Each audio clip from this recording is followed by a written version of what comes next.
I'm going to bring you along to one of my favorite little bakeries. I'm getting treats for my parents because I can't eat anything here, unfortunately. But I'll show you some things that I can eat later. Can I get 4 of the blackberry lavender scones, please?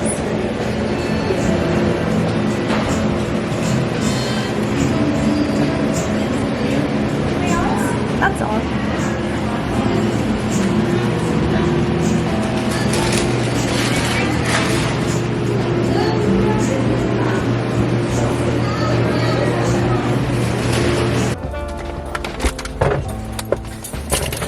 Scones are freaking amazing. Just a little peekaroo in there.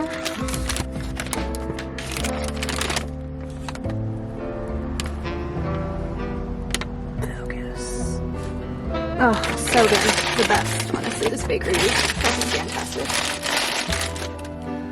Alright, just wanted to show you what I'm eating for breakfast since I couldn't have those tasty little pastries because no sucrose. So I'm following the Selective Carb Diet. I highly recommend reading the book Breaking the Vicious Cycle. I'll link to that.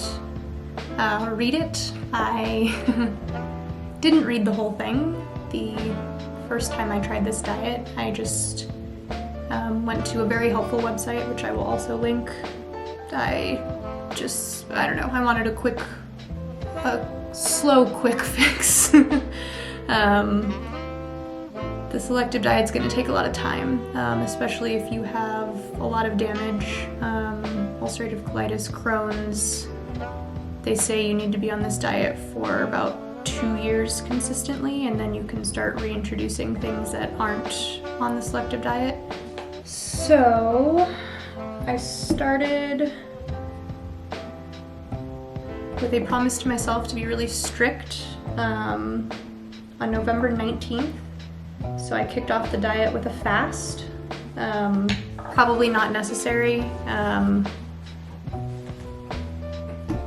You need to listen to your body, talk to your doctors. I know my body, I guess, well enough at this point. That's I'll talk about a few of the blessings of this disease. Gotten to know myself really well, so I kind of know what I can tolerate. So I just wanted to, anything. I think part of what initially caused this flare-up was for my birthday, about a week before the 19th. I went to celebrate my birthday with my mom and my sister, and I just wanted freedom to be normal. I love food. It's a very fun social thing for me.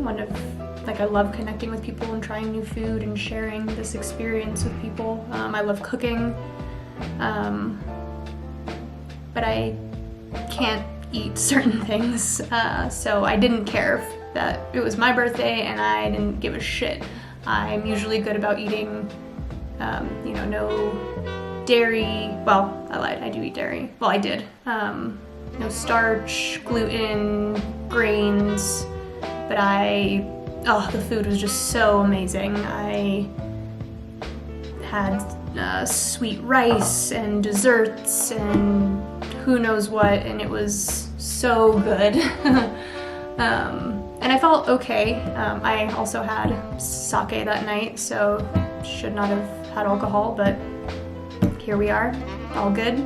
We're starting again, not getting discouraged. Not yet anyways. I didn't care, and it was a spa weekend, so I at least was able to relax my mind and body in that way, so I didn't think that the food, I guess, was gonna affect me the way that it did, but I also think that's a big piece of it. It all is. It's a lot. There's a lot of pieces that need to fit together. So had the flare-up kind of wasn't feeling good around that time, and then flare-up progressively got worse, as I mentioned previously in this video. So I was starting to just have that urgency that you can't control, incontinence, going to the bathroom after everything. It gets to the point where it's like you can't even drink water. You have to sip it, but even then it's like everything just runs through you, and it's very severe cramping, a lot of blood loss. I'm pretty anemic anyways. My periods can be kind of heavy every other one or so. So yeah, in combination with that, I just lost a lot of blood, and that's where you absorb a lot of the nutrients, is through your digestive tract. So when it's all inflamed, you're just not absorbing things correctly.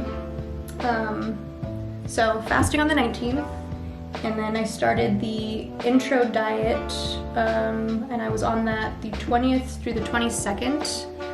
Once again, refer to the website, refer to the book. I think it's recommended that you stay on the intro diet for like 2 to 5 days. You don't want to do it too long. It is really essential that you do the intro diet, but you're basically eating nothing. You're eating, which I will make and I continue to eat because it's a staple and I think it's really good for you. A homemade chicken soup, which I'll show later, and a bone broth, really good for natural inflammatory. I tried eggs, it was a little much. You can do peeled carrots. Make sure you puree any vegetables that you're allowed to have. I think initially you don't want your body to do too much work. You want it to heal itself and you don't want to overwhelm it. Juice. So I'm drinking a half cup of pure 100% grape juice, organic. You can also do apple cider. Make sure there's no added sugar, it's just apples. But you need to make sure you dilute it. So I do a half cup and then a half cup plus of water. I also really enjoy spearmint tea. So I'll be having that. And then I think in the intro, you're also able to have apple or pear sauce. Apples are a little bit harder to tolerate. Once again, peeled, de-seeded. They were in the crock pot, got super soft, blended it up. There's a little cinnamon and honey in here. Honey is going to be a really big source of calories, so I'll also show you how to make an electrolyte drink that I have been having every day now. I think that's it as far as the intro. The 23rd of November, essentially until now, I'm still on stage 1. 2, 3, I'm about 3 weeks on the stage 1. So you can start to introduce acorn squash, butternut squash, cooked spinach. What's always been on, you could also do, I've been doing like broiled, either buffalo or beef, broiled. You want to make sure that the meat's just cooked really well, or like, I don't know, like a slow cooked chicken. You don't want your body needs to be able to digest it and break it down easier. Bananas, so very ripe bananas. They have to be covered in black spots because the starch has been converted into monosaccharides at that point. So yeah, we're doing no disaccharides, no polysaccharides. It just takes your body extra energy to break those down, and we don't have that right now. Anything else on stage 1? I think I'll just refer you guys to the website. There's a very clear list of things. Yeah, I think the challenging part right now is being patient, of course. Patience. This has taught me a lot of patience. I am so patient. Yeah, it's hard to eat enough calories, so that's been kind of a struggle where you get this kind of bad association with food, unfortunately, because you eat food and you know that it's going to hurt you when it comes out, so you are scared to eat. But you also need the energy from food to heal, so you want to make sure that you're getting enough calories. I've lost a ton of weight. I'm about 15 pounds underweight right now, but aside from, I'm trying to, not put a lot of pressure on myself with any sort of body image issues. At this point, I am prioritizing feeling good as opposed to looking good. But there are some other benefits from this diet of eating less calories and fasting.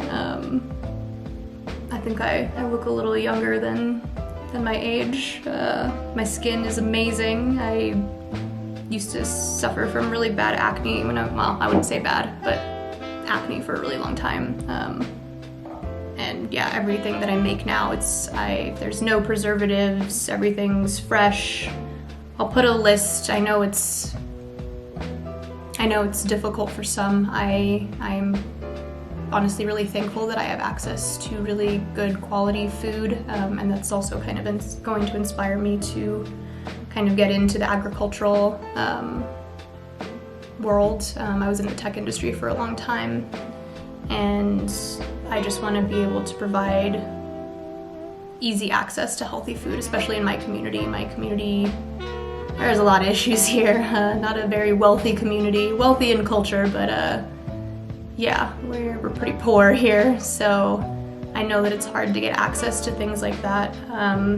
But you can use like certain like food stamp benefits at like farmers markets. I know meat can be pricey, but since you're kind of making everything yourself, I know that takes a lot of time. I think you kind of save money in that way. If you're not able to get, organic, I'll put a list of kind of the things that are more essential to get organic, and then some that pesticides just don't affect the food in that way, or pesticides aren't like used in certain things as heavily. And just try your best. I mean, if you only have access to certain meat or eggs, just at least try and stay strict in that way. But yeah, if you do have the option, definitely go organic, quality. If you have a neighbor that can spare some eggs, whatever you can do. So yeah, I'm peppermint tea, drink a lot of liquids. If you don't like water, definitely drink a decent amount of the juice that I mentioned, get those calories in. I have homemade pear sauce.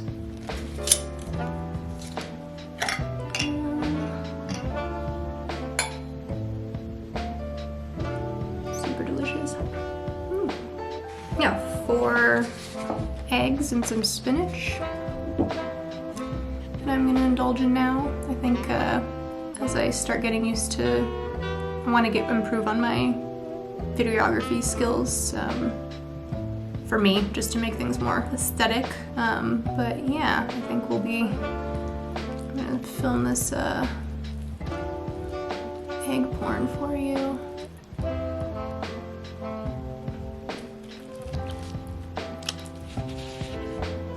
Oh yeah. Alright, so I finished my eggs and spinach. It was 4 eggs, so it's kind of a lot. I don't want to push myself too much. And eat pear sauce later as a snack. You don't want to be uncomfortably full. Don't stuff yourself. I need to work on that because I want to eat more. But we're going to be patient. So something I wanted to talk about was just kind of some of the things that you experience at the beginning that are a little uncomfortable. And I'm just reading this directly from the pecan bread website. So which before you start this, you need to read the book, read the whole website, understand everything. There's so much information. You have to be really strict. I wasn't when I initially started this the first time. It's essential. If even they mention like a crumb of the wrong thing just feeds bad bacteria for months. So I'm making everything myself. I will still live a relatively, normal life. I'm gonna go to restaurants and whatnot, but I'm gonna meet a friend for lunch, but I'm going to bring my own lunch. I definitely talk to any of the restaurants. If you go somewhere for breakfast, you want eggs and bacon, ask how they cook it. I think there's just a lot of cross-contamination that you might want to be cognizant of. Bacon If you have it, it needs to be super crispy. I think you can have it like once a week. You can slowly introduce that. It has to be sugar-free, nitrate-free. So for me, it's just easier to purchase all that and make it myself, and I'll take it with me. And if I'm not allowed to bring my own food in, then I'll eat somewhere else if that's not allowed. If I'm not able to go into a restaurant, and because I have, I would say, a severe allergy, I don't. Anyway, so some of the negative symptoms. I'm just reading this directly from the website. Yes, it is common to see some uncomfortable temporary symptoms in the beginning. This is usually due to toxins released by gut pathogens as they die off and leave the body. Some people also go through withdrawals when they stop eating starchy carbs and sugars they had been used to eating. And I will just follow the link for some symptoms. So some of the symptoms include flu-like symptoms, fever, extreme hunger, nausea and vomiting, dizziness, achy joints and back, change in bowels, diarrhea or constipation, strange skin rashes, runny nose and funny cough, headaches, behavior changes, irritability, tantrums, short-tempered, sleep disturbances.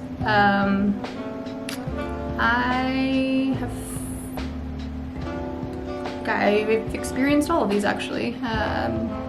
Maybe not the skin rash. I don't think this is a rash. I think my hands are just really dry from going to the bathroom a lot and washing my hands constantly, so I need to figure that out. So there is a few things that you can do to help. So they recommend Epsom salt soaks in a warm bathtub. I should probably just suck it up and try it. I don't like taking baths, but fuck it. Activated charcoal. And these, it's just charcoal, and then gelatin is legal.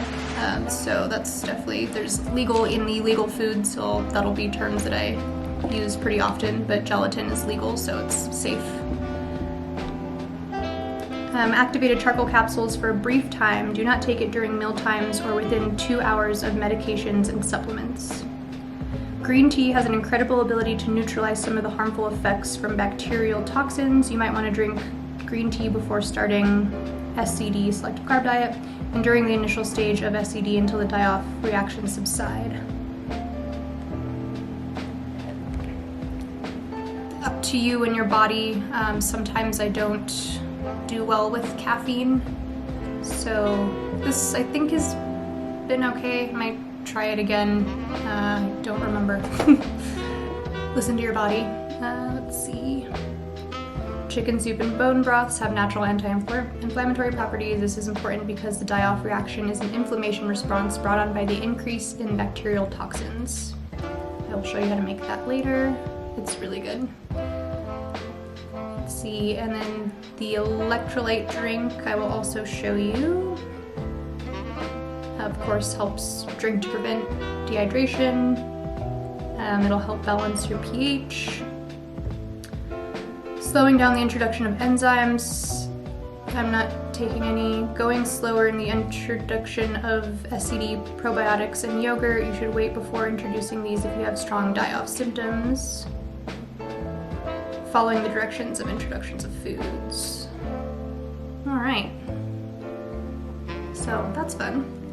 So the things I'm currently taking, I am on prednisone right now. I wish I wasn't, but it's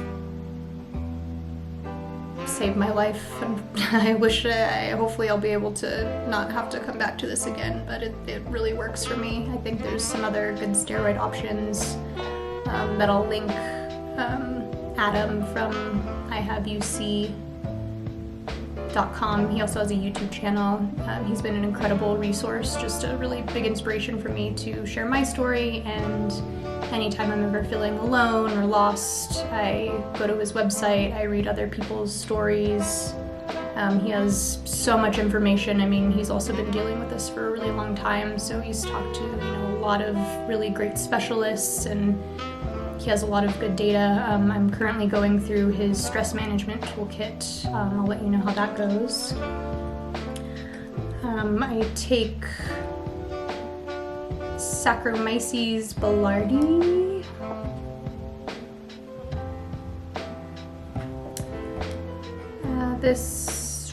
Everything's legal in these. I actually had to go through all of my supplements, and they're on the website.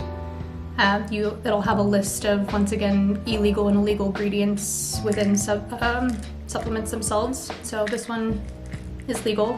I take this 3 times a day, so once in the morning, first thing in the morning, empty stomach is fine, and one right now.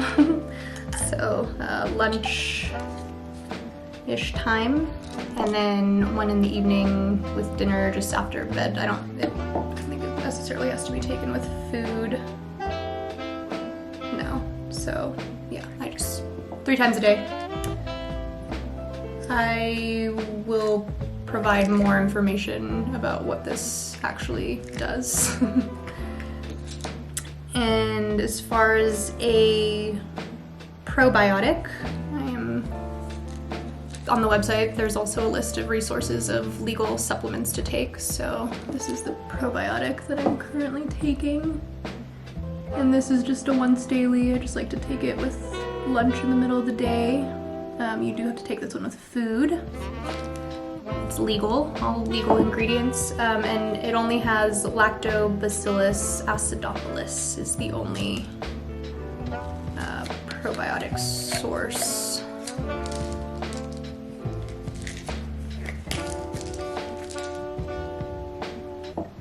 Here. Don't think I'm taking anything else. The activated charcoal, I think I read you don't want to take it for too long. I'm not taking it now. I guess if you feel like you need it. But that is all of the supplements that I am taking currently. Oh, hello. So I'm gonna meet my friend for lunch. I'm gonna show you the quick electrolyte drink real quick. The quick electrolyte drink real quick. Turn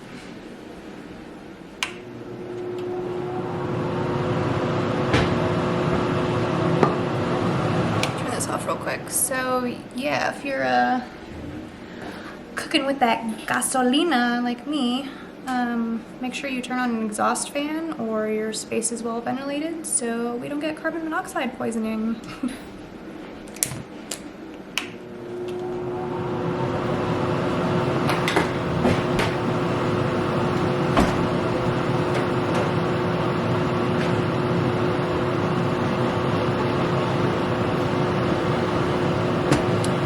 So I have nifty little measurements on the inside of my pan. But I'm going to fill this with a quart of water.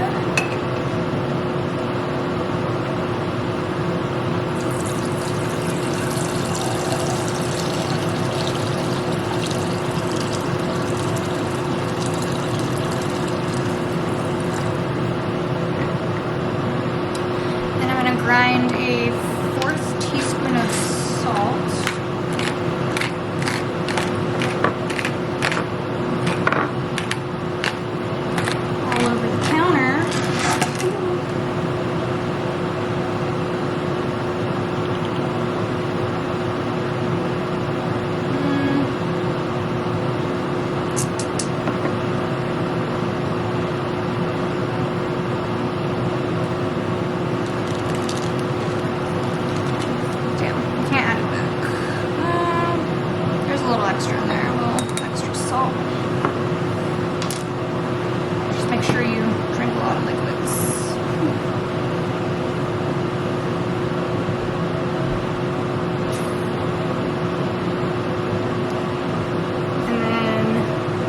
Teaspoon of baking soda. Whip it through the glass.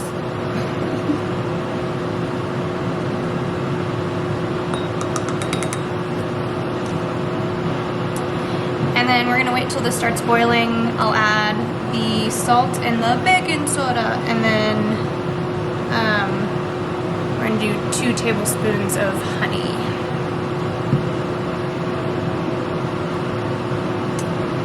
And then I'm gonna put that in my little thermos so it stays nice and warm all day. It's a nice little treat, good calories. Since I'll be meeting my friend for lunch, I'm just gonna let her pick wherever she wants because she doesn't have any restrictions, but I am broiling some patties, which actually might be done now, so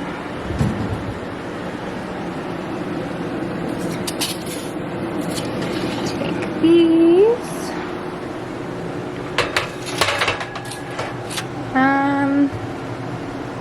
I'll probably take 2 just in case. I'm not terribly hungry right now, but just nice to have. So I will pack that with me.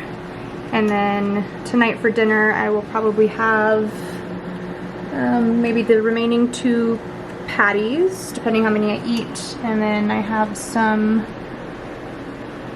pureed acorn squash that I need to finish off, and then maybe I'll cook up some more spinach just to get those nutrients in, and then I'll have some more grape juice or apple cider, and then I will also I'll show you guys the chicken soup that I'm just gonna cook in the crock pot overnight, so that'll be nice and tasty for tomorrow. I just wanted to mention that I know this is really difficult, and my support and love goes out to anyone that's struggling with this, especially young children. It's really hard, so support to the parents. There's some coaches on the website that can help. I think I might even reach out at some point as well. It's a little easier to understand and go through as an adult. But this is hard. Be patient with yourself and your child, whoever this is for. It's just really is breaking the vicious cycle, and the bad bacteria literally takes over the host and controls you. And in the book I read that people with ulcerative colitis eat more sugar than like normal people. So yeah, it's a lot. It's a physical struggle, it is a mental struggle. It is okay to fail and start again. The important part is that you try again. I've tried every diet, fad diet. I guess I'm kind of keto now unintentionally, but I went, full keto. That kind of helped, but wasn't what I needed. I've gone vegetarian, eating healthy, not caring what I eat. I've tried it all, and I don't know if the selective carb diet is going to work. I need to give it a full chance, a full 2 years to recover. It is going to get worse before it gets better, so that's a little discouraging at first. You're just like, great, this is supposed to help me and I still feel like shit. So whether it's the die-off symptoms, whatever else your body's going through to heal, but just kind of keep that in mind. Try and find things that bring you joy, that kind of keep your mind off the pain. So a really powerful thing for me recently that I've been incorporating. I try to do it every day because it makes me feel really good, but I don't get angry at myself if I forget, but yoga. So shout out to Yoga with Adriene. You saved my life, really. She is amazing. I'm not usually able to leave the house because I'm immunocompromised. can't always be around too many people. I have to kind of play it safe. I like to be close to a bathroom every now and then. I try not to think about that too much because, you know, mind is really powerful. So if you fixate on those things, then, you know, you will have pain, you will run to the restroom. So try to not get in your own head too much. But yeah, yoga with Adriene, she's an angel. I'm glad that I was able to find an at-home practice, and she's just, I feel safe with her. She makes me laugh, cry in a good way. It's just a very comforting practice, and she just walks you through it in a really great way, and it's really helped me learn some breath work, meditation, and just caring for your body in a different way. I mean, I played sports all my life. This is just another one of the struggles of, you know, I'm a very athletic person. I like to go hiking, I like to rock climb, I like to weightlift, I like to go kayaking, biking. I love all of those like physical activities. And especially in the gym, it just feels so good to just like destroy yourself. But I've kind of had to let go of that for now. I'm sure, you know, one day I would love to get back into it, but right now I just need more of a calming practice. So also on the fitness aspect, and I can do some more research on that for another video, but you know, exercise does put stress on your body. It will raise your cortisol levels, so cortisol related to stress, which is not bad. But when stress really affects you, when you have certain diseases, you just kind of have to be careful about the exercise that you partake in. So yes, you'll get like that initial surge of cortisol, but then it'll help with cortisol to level it out, I guess, later. I need to read up more on that. I'm just remembering random things that I read. I read a lot of different things. So yeah, yoga has just been a very humbling. It's still really freaking difficult. Like, I didn't realize how hard it was when I've done it in the past. It was for all the wrong reasons. I wanted to do it just to get flexible. And Adriene really helped me just really use it as a grounding practice, and it just, it really helps me. And it's hard. Like, it can be hard. So yeah, you will still get a workout in, but try not to think about that. Like, do it because it's good for you. Take care of yourself. Find a way to take care of yourself in that way.